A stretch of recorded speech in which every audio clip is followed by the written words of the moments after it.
Santiago de Compostela est la capitale de la Galice. La ville se situe à une quarantaine de kilomètres du littoral maritime.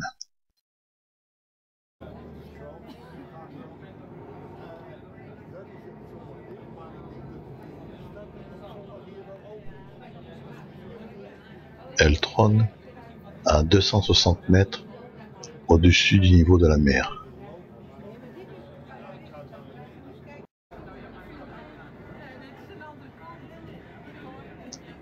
Santiago de Compostela compte environ 93 400 habitants.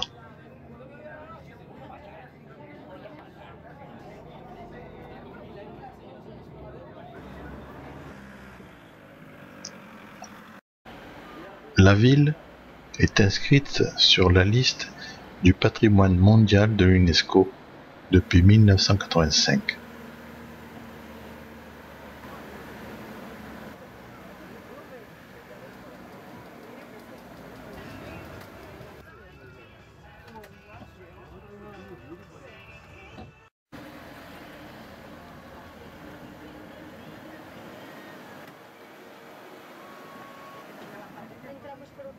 Jacques le Majeur, ou Saint Jacques, était l'un des 12 apôtres de Jésus-Christ. En l'année 816, les bergers observent une étoile qui brille intensément au-dessus d'une montagne. Ils communiquent cette vision à l'évêque d'Iria, qui ordonne de nettoyer la mauvaise herbe, et on met ainsi à découvert une tombe qui, par une révélation miraculeuse, est attribuée à celle de l'apôtre Jacques. Le roi Alphonse II est averti de cette découverte et se met de suite en route vers la tombe, devenant ainsi le premier pèlerin vers Santiago de Compostelle.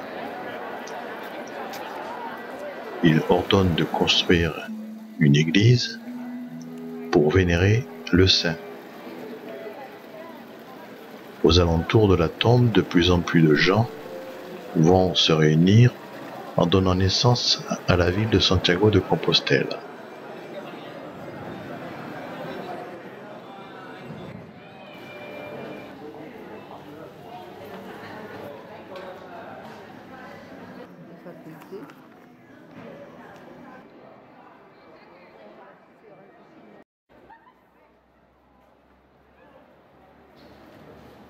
La tradition raconte qu'après la mort et la résurrection du Christ, ces apôtres ont commencé à faire connaître les évangiles de par le monde.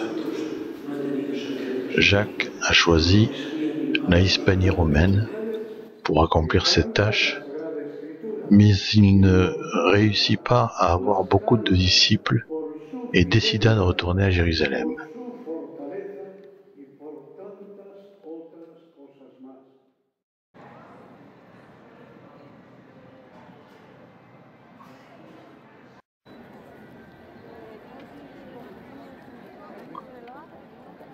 Sur place, dans l'année 44, on ordonna qu'il soit torturé et décapité.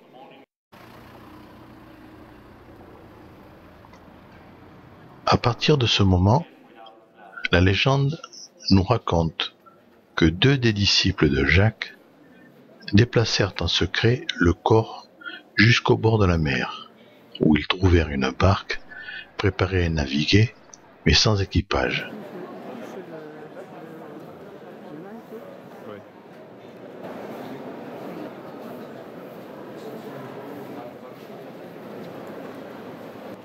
Dans cette barque, ils déposèrent le corps de l'apôtre dans un sépulcre qui arriva après la traversée maritime en remontant la rivière Ula jusqu'au port romain sur la côte galicienne d'Iria Flavia, la capitale de la Galice romaine.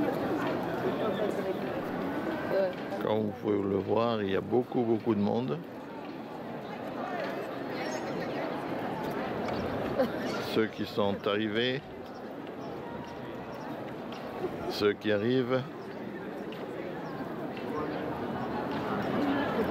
les photographes,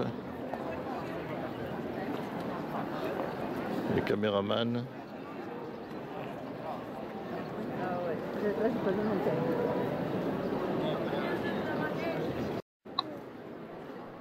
Nombreuses sont les raisons qui poussent chaque année des milliers de personnes de toutes nationalités, tout âge, croyants ou non, bien chaussés et avec un léger sac à dos, à emprunter les différents itinéraires qui mènent à Santiago de Compostela, où se trouve le tombeau de l'apôtre Saint Jacques.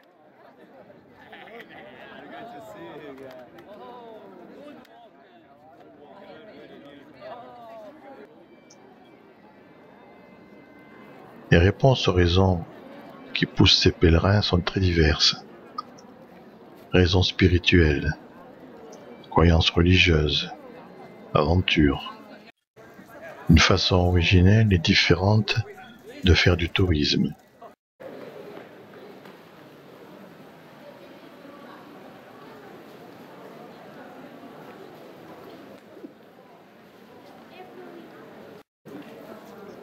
Défis personnels, intérêt pour l'histoire, la nature, le sport.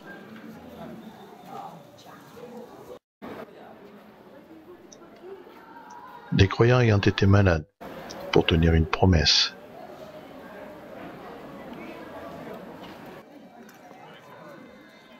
Des malades en quête de guérison. Retrouver certaines valeurs et tant d'autres.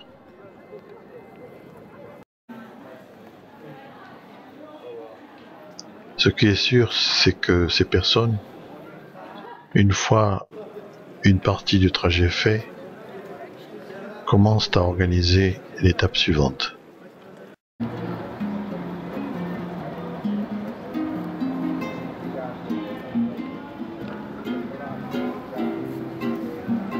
Après avoir fini les derniers kilomètres de marche et être arrivés à la cathédrale de Santiago, tous s'accordent dans la même idée. L'effort a valu la peine.